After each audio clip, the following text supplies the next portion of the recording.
আসসালামু আলাইকুম প্রিয় দর্শক, আপনাদেরকে শুভেচ্ছা আমন্ত্রণ জানাচ্ছি চ্যানেল আই সংবাদে। আর এখনকার সংবাদ নিয়ে আপনাদের সাথে আছি আমি খায়রুল বাশার। বিস্তারিত সংবাদের শুরুতে জানিয়ে দিচ্ছি ফ্রেশ সংবাদ শিরোনাম। বনানীতে চিরনিদ্রায় শায়িত হল শ্রীলঙ্কায় নিহত শিশু জায়ান। শোক সন্তপ্ত পরিবারকে প্রধানমন্ত্রী শেখ হাসিনার সমবেদনা। শ্রীলঙ্কায় বোমা হামলায় মৃতের সংখ্যা বেড়ে ৩৫৯ জন। প্রতিরক্ষা বাহিনীর শীর্ষ পদগুলোতে পরিবর্তনের ঘোষণা।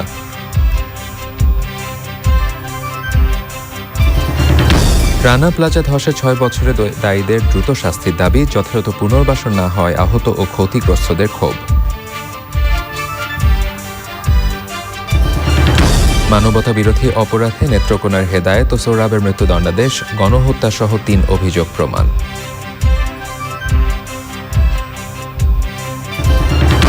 শব্দ দূষণ রোধে সচেতনতা বাড়ানোর আহ্বান। মাত্রা অতিরিক্ত শব্দ বন্ধে প্রয়োজনে আইন প্রয়োগের উদ্যোগ।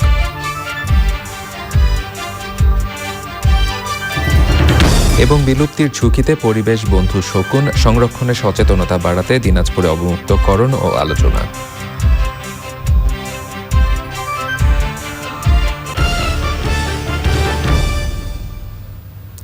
এছাড়াও নিটোল টাটা বিশেষ সংবাদে থাকছে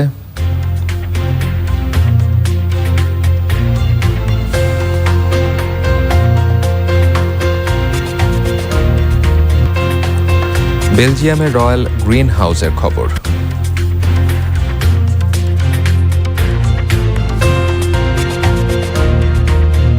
প্রিয় দর্শক, এতক্ষণ সংবাদ শিরোনামগুলো জানাছিলাম। এখনকার এই সংবাদ আয়োজন একই সঙ্গে চ্যানেল আই অনলাইনের লাইভ টিভি এবং চ্যানেল আই অনলাইনের ভেরিফাইড ফেসবুক পেজেও সরাসরি প্রচার হচ্ছে। এবারে নিয়ে যাচ্ছি বিস্তারিত আয়োজনে। বনানীতে চিরনিদ্রায় শায়িত হল শ্রীলঙ্কায় সিরিজ বোমা হামলায় নিহত আওয়ামী লীগ নেতা শেখ ফজলুল করিম সেলিমের নাতি শিশু জায়ান চৌধুরী। সবাইকে কাঁদিয়ে চির বিদায় নিল জায়ান। বাদ আসর বনানী মাঠে অনুষ্ঠিত জায়ানের জানাজায় অংশ নিয়েছেন কয়েক হাজার মানুষ। মোস্তফা মল্লিকের রিপোর্ট।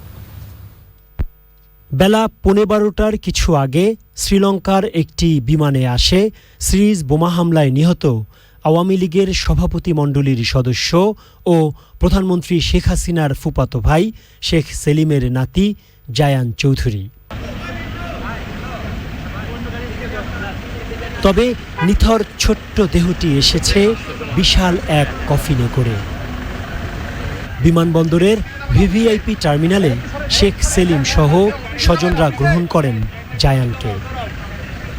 সেখান থেকে জায়ানকে নিয়ে যাওয়া হয় বনানীর বাসায়। সবার প্রিয় জায়ানকে দেখতে আসেন স্বজনরা সেখানে। জানাজায় অংশ নিতে আগে থেকেই অনেকে উপস্থিত ছিলেন বনানীর মাঠে। প্রচুর লোক সমাগমের কারণে মাঠের চারদিকে লাগানো হয় বড় স্ক্রিন। আসরের নামাজ হয় মাঠেই। এরপর জানাজা। সরকারের একাধিক মন্ত্রী, বিভিন্ন রাজনৈতিক দলের নেতা, স্বজন ছাড়াও অংশ নেন বিভিন্ন সামাজিক সংগঠনের নেতা কর্মী ও এলাকাবাসী। জানাজা শেষে বনানী কবরস্থানে চির বিদায় জানানো হয় ৮ বছরের শিশু জায়ান চৌধুরীকে। Mostafa Mallik, channel I, Dhaka. শ্রীলঙ্কায় বোমা হামলায় নিহত জায়ান চৌধুরীকে শেষবারের মতো দেখতে তার নানা শেখ ফজলুল করিম সেলিমের বনানীর বাসায় যান প্রধানমন্ত্রী শেখ হাসিনা।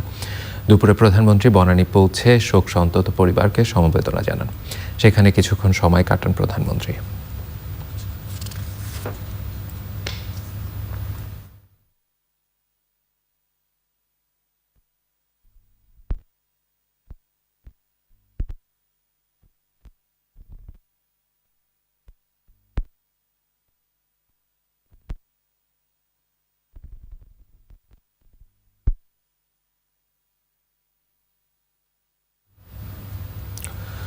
শ্রীলঙ্কায় সিরিজ বোমা হামলায় নিহতের সংখ্যা বেড়ে ৩৫৯ জনে দাঁড়িয়েছে। আটক করা হয়েছে ৬০ জনকে।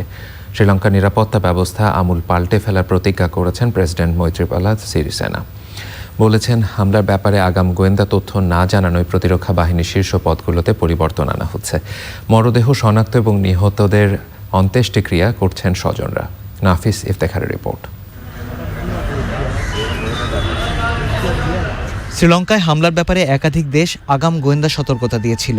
শ্রীলঙ্কান গোয়েন্দা সংস্থা এবং পুলিশও হুমকির কথা জানিয়ে রিপোর্ট দিয়েছিল। রাষ্ট্রপ্রধানের কাছে কেন এসব গোপন রাখা হলো সে প্রশ্ন তুলছেন বিশ্লেষকরা। মঙ্গলবার জাতির উদ্দেশ্যে ভাষণে লঙ্কান প্রেসিডেন্টও এ নিয়ে অসন্তোষ জানান। বন্ধুপ্রতিম একটি দেশের দেয়া গোয়েন্দা তথ্যের ভিত্তিতে নিরাপত্তা বাহিনী কেন ব্যবস্থা নিল না তা নিয়ে বিতর্ক উঠেছে। এটাও বলা দরকার যে আমাদের নিজেদের গোয়েন্দাদের পাওয়া তথ্য দায়িত্বপ্রাপ্ত কর্মকর্তারা আমাকে জানাননি। জানলে আমি তৎক্ষণাৎ ব্যবস্থা নিতে পারতাম। শ্রীলঙ্কার প্রধানমন্ত্রী রানিল বিক্রমাসিংহে সংবাদ সম্মেলনে বলেছেন, হামলায় আইএসের জড়িত থাকার প্রমাণ মিলেছে। হামলাকারীরা যেভাবে প্রশিক্ষিত তাকে নজিরবিহীন বলেছেন তিনি। শ্রীলঙ্কার প্রধানমন্ত্রী বিক্রমাসিংহে এবং প্রতিরক্ষা মন্ত্রী রাওয়ান উইজারদানা তাদের দেশে হামলাকে নিউজিল্যান্ডের হামলার বদলা বলে উল্লেখ করেছেন। তবে নিউজিল্যান্ডের প্রধানমন্ত্রী জেসিন্ডা আর্ডার্ন জানিয়েছেন এমন কোনো গোয়েন্দা তথ্য তাদের কাছে নেই। আমি শ্রীলঙ্কার বক্তব্য শুনেছি, আমি বুঝি তারা তদন্তের খুব প্রাথমিক পর্যায়ে আছে। তবে ক্রাইস্ট চার্চ হামলার সাথে শ্রীলঙ্কার হামলার যোগাযোগ থাকা বা না থাকা বিষয়ে কোনো তথ্য আমাদের কাছে নেই। হামলার দায় স্বীকারের পর নিজস্ব সংবাদ সংস্থা আমাক নিউজে একটি ভিডিও প্রকাশ করেছে জঙ্গি গোষ্ঠী আইএস। বলছে ভিডিওর 7 ব্যক্তিই হামলাকারী। শ্রীলঙ্কার প্রতিরক্ষামন্ত্রী জানিয়েছেন হামলাকারীরা উচ্চশিক্ষিত, একজন বিদেশে পড়াশোনা করেছে। এদের সবাই মধ্যবিত্ত বা উচ্চ মধ্যবিত্ত পরিবারের সন্তান। তদন্তে শ্রীলঙ্কাকে সহায়তা করছে এফবিআই এবং ইন্টারপোল। আইএস বা কোনো আন্তর্জাতিক গোষ্ঠীর সংশ্লিষ্টতা খতিয়ে দেখছে তারা। হামলার পর কয়েকটি হোটেল হিজাব, নেকাব ও বোরখা পরে প্রবেশ নিষিদ্ধ করেছে। শ্রীলঙ্কার এক এমপি পাবলিক প্লেসে বোরখা পরিধানের নিষেধাজ্ঞা আরোপ নিয়ে পার্লামেন্টে আলোচনার আহ্বান জানিয়েছেন। সিরিজ বোমা হামলায় নিহতদের মরদেহ শনাক্ত করতে মর্গে ছুটছেন স্বজনরা। অন্ত্যেষ্টিক্রিয়ায় অংশ নিচ্ছেন শোকগ্রস্ত মানুষ। আরও হামলার আশঙ্কায় সমাধিস্থলে বেশিক্ষণ অবস্থান ও ভিড় না করার আহ্বান জানিয়েছেন ধর্মযাজকরা। নাফিস ইফতেখার, চ্যানেল আই। সাভারের রানা প্লাজা ট্র্যাজেডি 6 বছরে দোষীদের দ্রুত শাস্তি চেয়েছেন নিহতদের স্বজন এবং বিভিন্ন শ্রেণী পেশা মানুষ। ধসে পড়া ভবনের জায়গায় শ্রদ্ধা জানিয়েছেন তারা। রানা প্লাজায় আহতরা বিকল্প কর্মসংস্থান এবং যথাযথ পুনর্বাসনের দাবি জানিয়েছেন। রিপোর্টে জানাচ্ছেন আফরোজা হাসি। সাভারের ধসে যাওয়া রানা প্লাজা যেখানে ছিল সেটি এখন কচুরিপানায় ভর্তি ডোবা। এখানে আজও ছুটে আসেন বিশ্বের 3য় বৃহত্তম শ্রম দুর্ঘটনায় স্বজন হারানো মানুষ আর আহতরা। ছেলের কথা মনে পড়তেছে, খালি 6 বছর হয়ে গেল আমার তো আর কোনো ছেলে নাই, একটা ছেলে। তা আমাকে ছেলে মারা গেছে, আমরা এখনো কান্দি, বড় কান্দি, আমার ছেলে তো আর পাইতেছি না। নিহত শ্রমিকদের পরিবার এবং আহতরা নানাভাবে আর্থিক সহায়তা পেলেও স্বাভাবিক জীবনে ফিরে আসতে পারেননি। আহত অনেকেই কর্মসংস্থানহীন জীবন কাটাচ্ছেন। নানা দাবিতে রানা প্লাজার সামনে অনশন করেন তারা। আমাদের সরকারে বলছে আমাদের চাকরি দিয়ে দিব, কর্ম দিয়ে দিব, কোনো কর্মও দেয় না, এই পর্যন্ত কোনো চিকিৎসার ব্যবস্থাও নেয় নাই উনি। নিহতদের স্মরণে শ্রদ্ধা জানাতে আসেন বিভিন্ন শ্রমিক সংগঠন ও সর্বস্তরের মানুষও।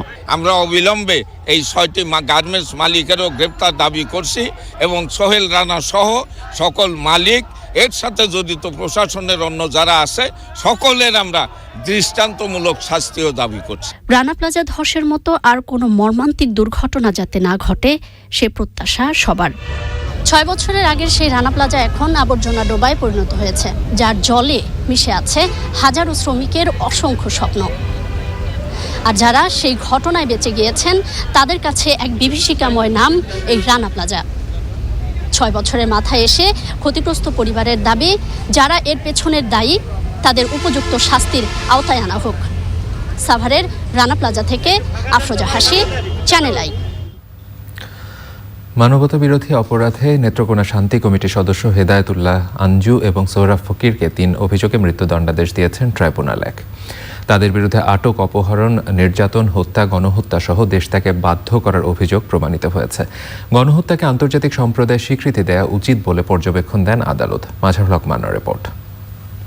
নেত্রকোনার শান্তি কমিটির সদস্য হেদায়েত উল্লাহ ওরফে আঞ্জু ও সৌরভ ফকির ওরফে সৌরভ আলীর বিরুদ্ধে 7 মার্চ যুক্ততর্ক উপস্থাপন শেষে রায় ঘোষণা অপেক্ষমান রাখে ট্রাইব্যুনাল। মামলায় প্রথমে আসামি ছিলেন পলাতক হেদায়েত উল্লাহ ওরফে আঞ্জু, আটক এনায়েত উল্লাহ ওরফে মঞ্জু, সৌরভ ফকির ওরফে সোরাব আলী। পরে চিকিৎসাধীন অবস্থায় মারা যান এনায়েত উল্লাহ মঞ্জু। তিনজনের বাড়ি নেত্রকোনার আটপাড়ায়। সংক্ষিপ্ত রায় পড়ে শোনান ট্রাইব্যুনালের সদস্য বিচারপতি মোহাম্মদ আবু আহমেদ জমাদার এবং বিচারপতি আমির হোসেন। কোন আসামিকে কি দণ্ড দেওয়া হবে তা ঘোষণা করেন ট্রাইব্যুনালের চেয়ারম্যান বিচারপতি শাহিনুর ইসলাম। ৬টি চার্জের মধ্যে 3টি চার্জে আসামিদেরকে মৃত্যুদণ্ড প্রদান করেছেন, আর 3টি চার্জে প্রথম চার্জে 10 বছর, 5 নম্বর চার্জে 10 বছর এবং 6 নম্বর চার্জে 10 বছর করে আসামিদেরকে সাজা প্রদান করেছেন। রায়ে গণহত্যার বিষয়ে পর্যবেক্ষণ তুলে ধরেন ট্রাইব্যুনাল। গণহত্যার এই ক্ষত এবং দায় যাতে বিশ্ব সম্প্রদায়কে বহন না করতে হয় সেই বিষয়েও এই ট্রাইব্যুনাল এই রায়ে মন্তব্য প্রদান করেছেন যে এই প্রথম বাংলাদেশের গণহত্যা সেইটাকে স্বীকৃতি দানের জন্য সরাসরি ট্রাইব্যুনাল এই রায় উল্লেখ করেছে। দানবীর রণদা প্রসাদ হত্যা মামলায় আসামি মাহবুবুর রহমানের পক্ষে যুক্তি উপস্থাপন শেষে রায় ঘোষণা অপেক্ষমান রাখেন tribunal. Mazharul Haque Manna, channel I, Dhaka. বিদেশে অর্থ পাচার মামলায় বিএনপি ভারপ্রাপ্ত চেয়ারম্যান তারেক রহমানের ঘনিষ্ঠ বন্ধু ব্যবসায়ী গিয়াসউদ্দিন আল মামুনকে 7 বছরের কারাদণ্ড ও 12 কোটি টাকা অর্থদণ্ড দিয়েছেন আদালত। ঢাকার বিশেষ জজ আদালতের বিচারক আবু সৈয়দ দিলজার হোসেন দুপুরে এই রায় দেন। একই সাথে লন্ডনের বিভিন্ন ব্যাংকে মজুদ 6 কোটিরও বেশি টাকা বাজেয়াপ্ত করার আদেশ দেওয়া হয়। তবে গ্রেপ্তার দেখানোর পর থেকে রায়ের দিন পর্যন্ত সময়সীমা মামুনের কারাদণ্ডাদেশের অংশ হিসেবে বিবেচনা করার কথা বলেছেন আদালত। লন্ডনের ন্যাটওয়েস্ট ব্যাংকে 6 কোটিরও বেশি টাকা পাচারের অভিযোগে 2011 সালে গিয়াসউদ্দিন আল মামুনের বিরুদ্ধে মামলা করে দুদক।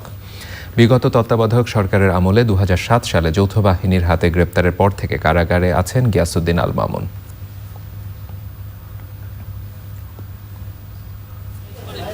থাকিয়া স্বীকার করেছে তারা এই টাকাটা বাংলাদেশ থেকে নিয়েছে, তারাই পাচার করেছে, তাদেরকেই বিজ্ঞ আদালত পার্ডন দিয়েছেন। টেন্ডারের একটি ডকুমেন্টস বিজ্ঞ আদালতে প্রডিউস করা হয়নি, আর টেন্ডার সংক্রান্তে কোনো লোক সাক্ষী দেয়নি। আর ফরেন যে ব্যাংকে অ্যাকাউন্টের কথা বলা হয়েছে, সেই ফরেন ব্যাংকে কোনো লোক এসে সাক্ষী প্রদান করেনি। মানি লন্ডারিং মামলা হলো ডকুমেন্টারি বিষয়, এখানে স্বাক্ষর প্রয়োজনটা আমি সেভাবে মনে করি না। এগুলি জাস্ট ফর্মালিটি যে আমি মামলা করছি, আমি ঘটনাটা জানি। লন্ডনের ব্যাংক থেকে আমাদের কাছে ডকুমেন্টারি বিষয় ডকুমেন্টস আসছে এবং সেই ডকুমেন্টের ভিত্তিতেই মামলা হয়েছে। গুণী অভিনেতা সালেহ আহমেদ মৃত্যুবরণ করেছেন। ইন্না লিল্লাহি ওয়া ইন্না ইলাইহি রাজিউন।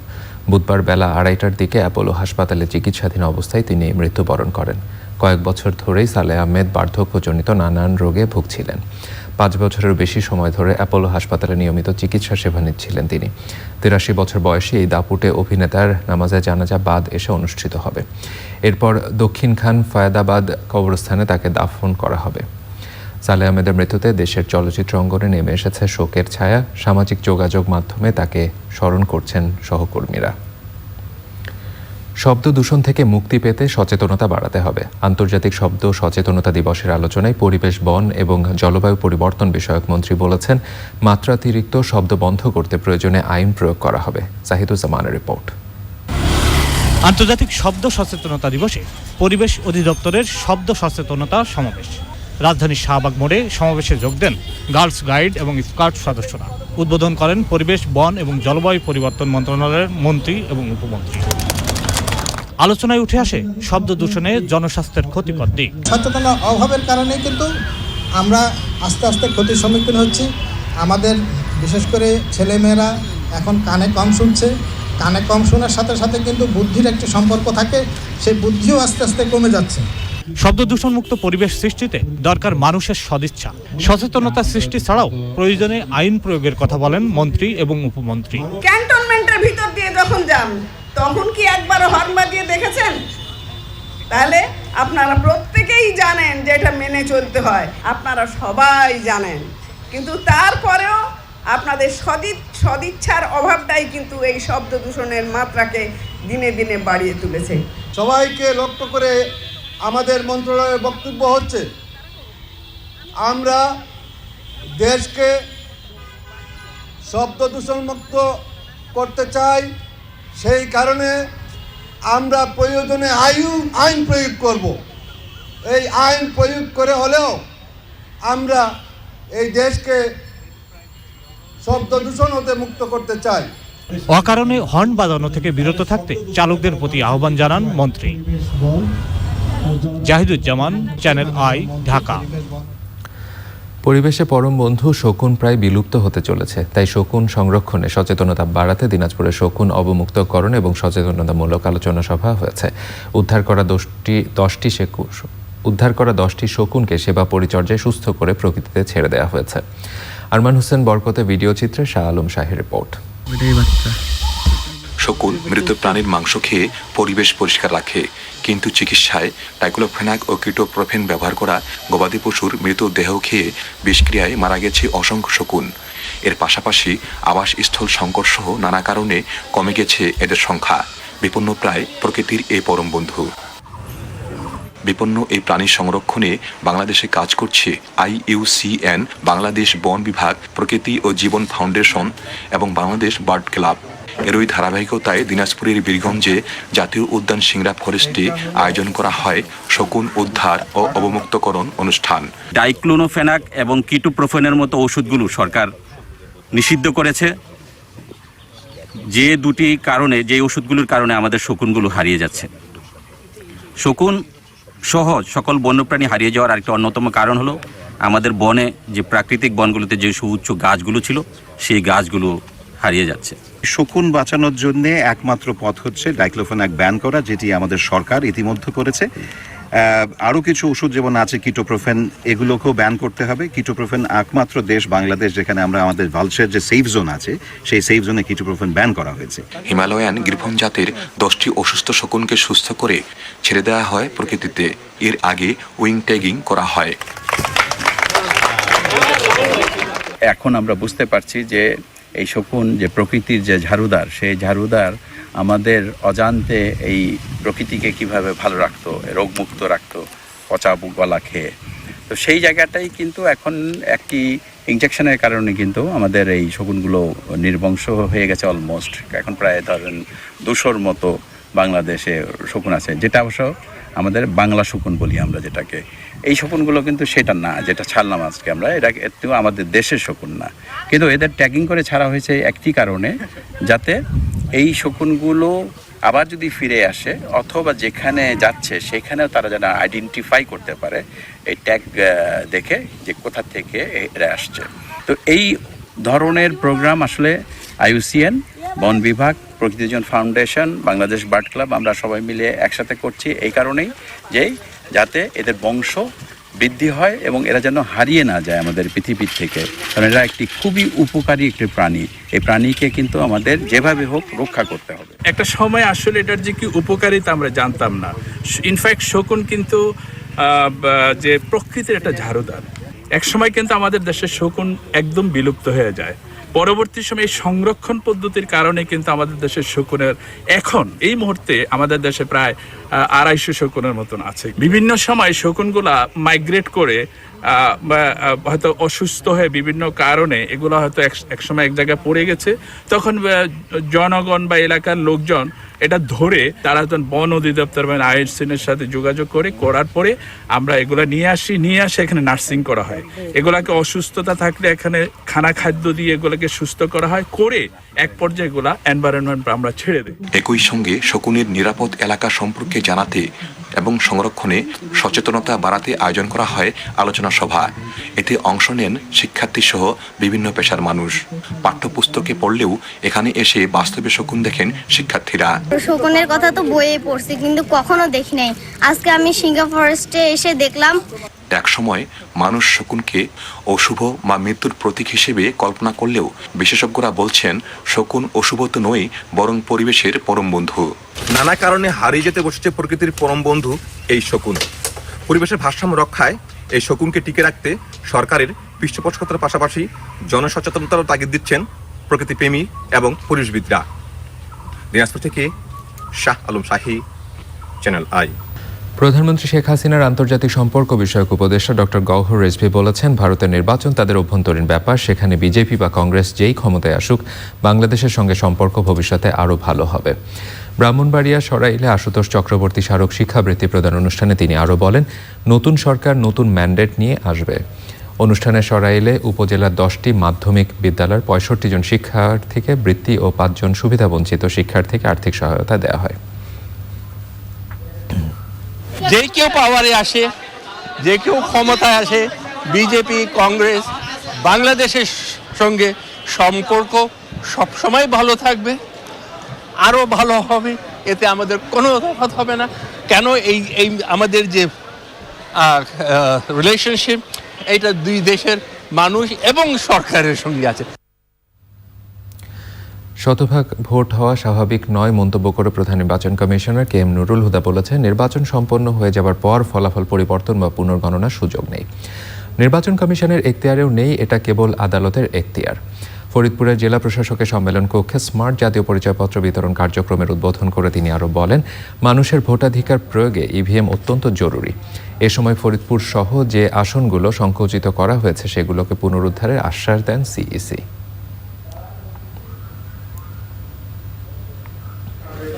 আমরা এখন নির্বাচনকে এইরকম ডিজিটাল পদ্ধতিতে নিয়ে আসার জন্য ইভিএম চালু করবো। ইভিএম নিয়ে অনেক সমালোচনা হবে, ভুলভ্রান্তি কোথাও ভুল ত্রুটি থাকবে না, যেমন কোনো কথা নয়। তবুও আমি মনে করি যে ইভিএমই নির্বাচনের সুষ্ঠু নির্বাচনের একটা বড় ধরনের উপায় বার হবে। এবারে সামিট আন্তর্জাতিক সংবাদ।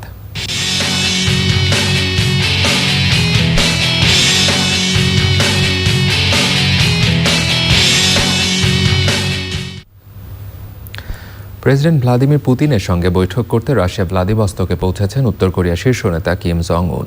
একটি সাজোয়া ট্রেনে চেপে শহরটিতে পৌঁছান কিম, তারপর তাকে মোটর শোভাযাত্রায় স্বাগত জানানো হয়।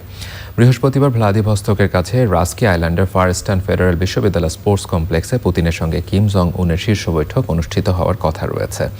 এই বৈঠকে কোরীয় উপদ্বীপের নিরস্ত্রীকরণ বেশিরভাগ অংশ জুড়ে থাকবে বলে আশাবাদ ক্রেমলিনের। তবে পর্যবেক্ষকরা বলছেন, পারমাণবিক নিরস্ত্রীকরণ প্রসঙ্গে যুক্তরাষ্ট্রের অচল অবস্থার মধ্যেই মস্কোর সমর্থন পেতে পুতিনের দ্বারস্থ হয়েছেন উত্তর কোরীয় নেতা। এর আগে 2012 সালে এশিয়া প্যাসিফিক ইকোনমি কোঅপারেশন সম্মেলনেও এখানেই অনুষ্ঠিত হয়। 2002 সালে উত্তর কোরিয়া তখনকার শীর্ষ নেতা কিম জং ইলের সঙ্গে বৈঠক করেছিলেন পুতিন। এবারে নিটোলটাটা বিশেষ সংবাদ।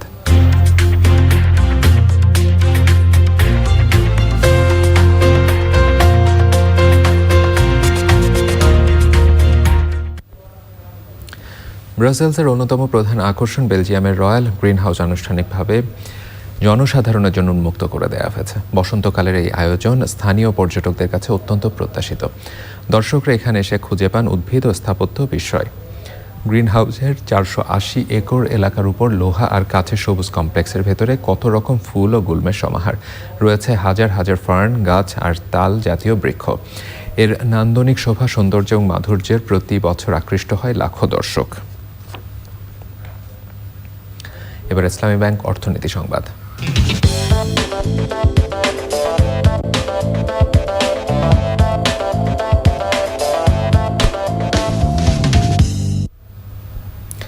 স্থানীয় সরকার প্রতিষ্ঠানগুলোকে আর্থিকভাবে শক্তিশালী করা দরকার বলে মন্তব্য করেছেন এলজিআরডি মন্ত্রী মোহাম্মদ তাজুল ইসলাম।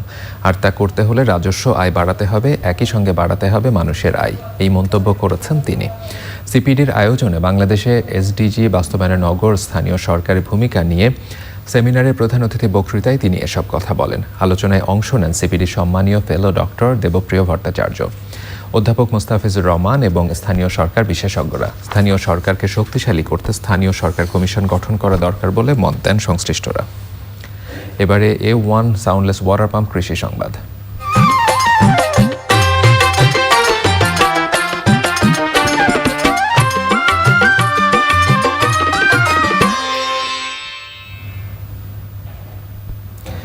পেঁয়াজ বীজ উত্তোলনে ব্যস্ত রয়েছেন ফরিদপুরের চাষিরা। এবার আবহাওয়া অনুকূলে থাকা এবং ভালো বীজ সংগ্রহ করতে পারায় গতবারের চেয়ে বেশি ফলন পাওয়া গেছে।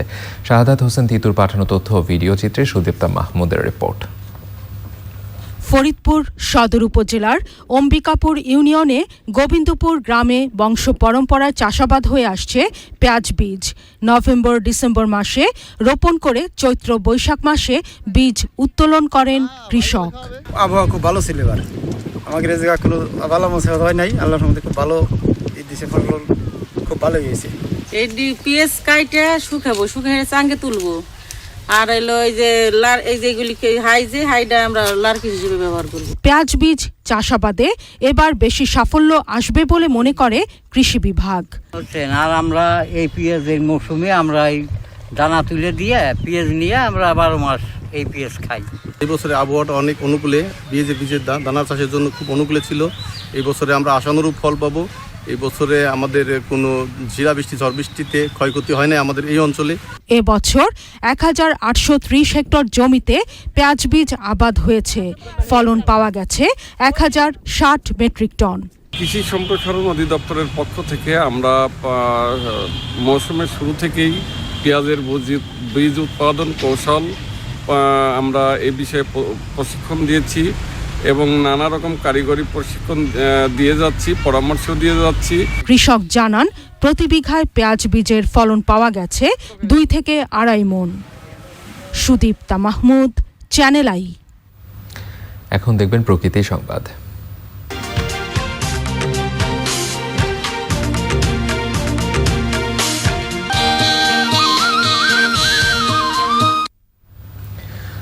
দুর্যোগ কবলিতদের জন্য আবাসস্থল, আশ্রয় কেন্দ্র এবং যথাসময়ে বাঁধ নির্মাণ সহ বন্যা মোকাবেলায় সরকার নানা উদ্যোগ বাস্তবায়ন করছে।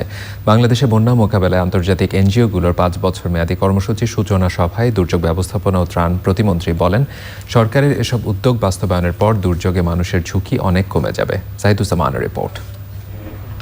জুরিক ফাউন্ডেশনের অর্থায়নে বাংলাদেশে বন্যা মোকাবেলায় 5 বছর মেয়াদী কর্মসূচি বাস্তবায়ন করবে আন্তর্জাতিক বেসরকারি সংস্থা কনসার্ন ওয়ার্ল্ডওয়াইড, মার্সি কর্পস এবং প্র্যাকটিক্যাল অ্যাকশন।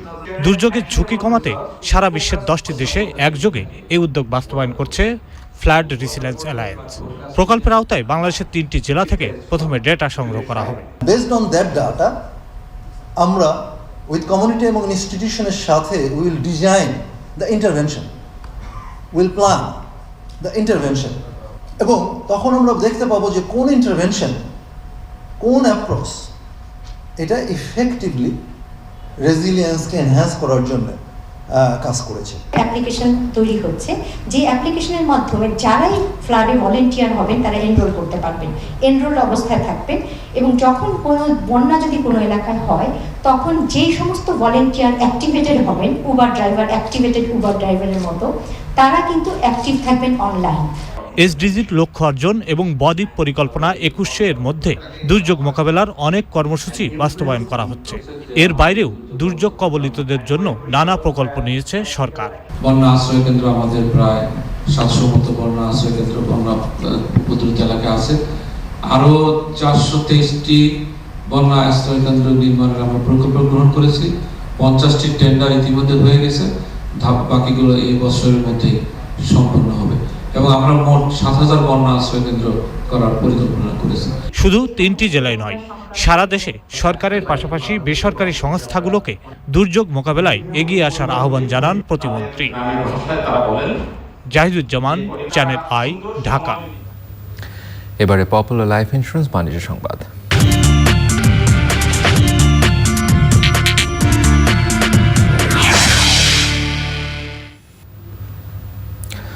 বাংলাদেশ অর্থনৈতিকভাবে শক্তিশালী হচ্ছে, তাই দ্বিপাক্ষিক বাণিজ্য বিনিয়োগ বাড়াতে যুক্তরাজ্য আগ্রহী বলে জানিয়েছেন দেশটির পররাষ্ট্র সচিব সাইমন ম্যাকডোনাল্ডস। তৃতীয়বারের মতো পররাষ্ট্র সচিব পর্যায়ে বাংলাদেশ যুক্তরাজ্যের কৌশলগত সংলাপ শেষে একথা বলেন তিনি। আরও জানান, সংলাপে রাজনৈতিক সম্পর্ক দৃঢ় করা, রোহিঙ্গা সংকট, সন্ত্রাসবাদ দমন সহ দ্বিপাক্ষিক নানা বিষয়ে আলোচনা হয়েছে। পররাষ্ট্র সচিব শহীদুল হক জানান, বাংলাদেশের সাথে সহযোগিতার নতুন ক্ষেত্র তৈরি করতে চায় যুক্তরাজ্য। পরে ব্রেক্সিট ইস্যুতে বাংলাদেশ যুক্তরাজ্য সম্পর্ক নিয়ে একটি আলোচনায় যোগ দেন ব্রিটিশ পররাষ্ট্র সচিব।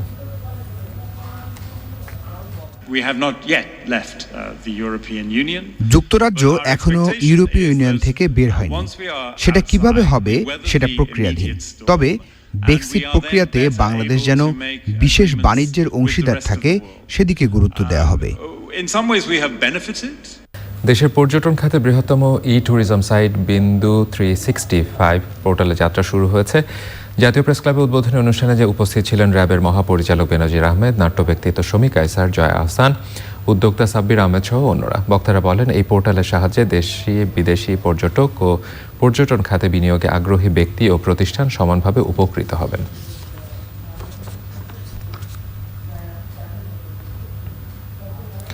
ঢাকা বিশ্ববিদ্যালয়ের অধিভুক্ত 7টি কলেজের শিক্ষার্থীরা 5 দফা দাবিতে বিক্ষোভ করেছে। ঢাকা বিশ্ববিদ্যালয়ের ক্যাম্পাসে নীলক্ষেত মোড় অবরোধ করে বিক্ষোভ করেছে ঢাকা কলেজ, ইডেন কলেজ ও তিতুমির কলেজ সহ 7টি কলেজের শিক্ষার্থীরা।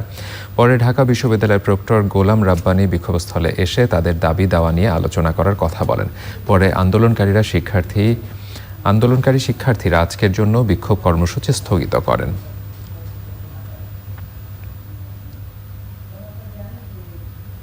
এবারে খেলার খবর।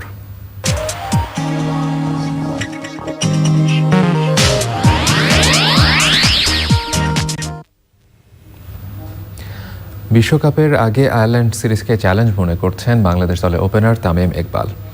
বর্তমানে সেরা ক্রিকেটারদের নিয়ে স্কোয়াড করা হয়েছে, তবে ইংল্যান্ডের মাটিতে অভিজ্ঞদের দায়িত্বটাই বেশি হবে বলে মনে করেন এই সিনিয়র প্লেয়ার। আরও জানাচ্ছেন তামান্না তানজিনা। গ্রীষ্মের শুরুতেই তীব্র গরম, তাপমাত্রা কখনো 35 কখনো 40 ডিগ্রি সেলসিয়াসের কাছাকাছি। এর মধ্যেই চলছে বাংলাদেশ দলের বিশ্বকাপ প্রস্তুতি। নিউজিল্যান্ড থেকে ফেরার পর বেশ কিছুদিনের বিরতি ছিল, তাই আসন্ন আয়ারল্যান্ড ও বিশ্বকাপ সিরিজের আগে ফিটনেস টেস্টটাও জরুরি, সেই সাথে নিজেদের বর্তমান কন্ডিশন যাচাই করাটাও। যারা ম্যাচ খেলেছে ওদেরও বডির উপর অনেক প্রেশার গিয়েছে, সো এটাই আর কি। সো আমি রিয়াদ ভাই, মুশফিক বেসিক্যালি টুর্নামেন্ট থেকে অফ নিয়েছিলাম, সো আমাদের জন্য এখন এই হার্ড ট্রেনিংটা করাটা খুব দরকার। সপ্তাহখানেকের অনুশীলন ক্যাম্পে তৃতীয় দিনেও আগের 5 ক্রিকেটারই ছিলেন। প্রিমিয়ার লিগ শেষ, বিশ্রামের পর যোগ দেবেন বাকিরাও। আপাতত যতটা সম্ভব কোচের কাছ থেকে হাতে খড়ি নিচ্ছেন তামিম, মুশফিক, মাহমুদুল্লাহ রুবেল এবং মুস্তাফিজ। এ নিয়ে চতুর্থ বিশ্বকাপ খেলতে যাচ্ছেন দলের সিনিয়র প্লেয়ার তামিম ইকবাল। বিশ্বকাপের স্কোয়াডে থাকা ক্রিকেটারদের দায়িত্বটা কেমন হওয়া উচিত সেটা নিয়ে কথা বলেছেন তিনি। আমরা 200টা ম্যাচ খেলেছি, আমরা 4-5 জন। একটা এক্সপিরিয়েন্সের দিক থেকে অবশ্যই এই জিনিসটা ভালো, বাট ওই জিনিসটাতে আমাদের মাঠে এক্সিকিউটও করতে হবে। যারা নতুন আছে তাদেরকেও যদি আমাদের এক্সপিরিয়েন্স শেয়ার করে তাদেরকেও যদি ওদের ভালোটা দেওয়ার জন্য যদি হেল্প করতে পারি, দেন অ্যাজ এ টিম আমরা ভালো করার চান্স থাকবে। অনেকগুলো আমরা ম্যাচ খেলে ফেলছি, সো এই পেসটা একটু হলেও তো অ্যাডজাস্ট হওয়ার কথা এতদিনে। আর হ্যাঁ, আপনার যদি একটা টিমে 3-4টা 140+ বলার থাকে, এটা একটু অবশ্যই চ্যালেঞ্জিং হয়, বাট ওই চ্যালেঞ্জের জন্য আমাদের প্রিপেয়ার থাকতে হবে। ইংল্যান্ডে পুরোপুরি তৈরি হয়ে যাওয়ার পক্ষে তামিম। তিনি মনে করেন আয়ারল্যান্ডের ট্রাইনেশন সিরিজটাই হবে তাদের প্র্যাকটিস এবং কনফিডেন্স তৈরির ট্যুর। এই জায়গায় যদি আমরা ভালো স্টার্ট করি অথবা একটা ভালো ট্রাইনেশন টুর্নামেন্ট খেলতে পারি, আমরা একটা ভালো কনফিডেন্স নিয়ে আয়ারল্যান্ডে যাব। যদি আমরা আয়ারল্যান্ডে খুব বাজেভাবে খেলি, তাহলে আমরা কি কনফিডেন্স নিয়ে যাচ্ছি? সো এই মুহূর্তে আমার জন্য ব্যক্তিগতভাবে সবচেয়ে ইম্পর্টেন্ট হলো Ireland series, specially the first match. We have to start well and then will see when the World Cup comes. Premier লিগে ডাবল সেঞ্চুরিয়ান সৌম্য সরকারকে অভিনন্দন জানিয়েছেন তামিম। Tamanna Tanzina, channel I, Dhaka.